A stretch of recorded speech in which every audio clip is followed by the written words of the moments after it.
এই যে ইষ্ট কাজ, আগে আমাদের জানতে হবে ইষ্ট কাজ মানে কি, ইষ্ট কাজ কাকে বলে।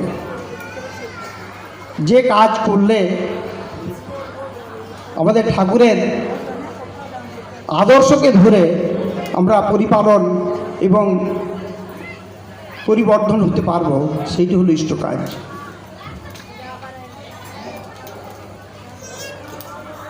আমরা মানুষ রূপে জন্মগ্রহণ করেছি, ঠাকুর ইষ্ট কাজ করতে বলেন কেন?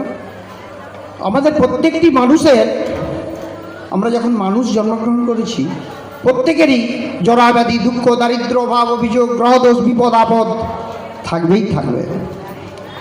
এ থেকে মুক্তি পাওয়ার একমাত্র উপায় হলো ঠাকুরের ইষ্ট কাজ। ঠাকুরের ইষ্ট কাজ যদি না আমরা করি, আমরা এই দুর্গতি থেকে আমরা কোনো মতেই রেহাই পাবো না।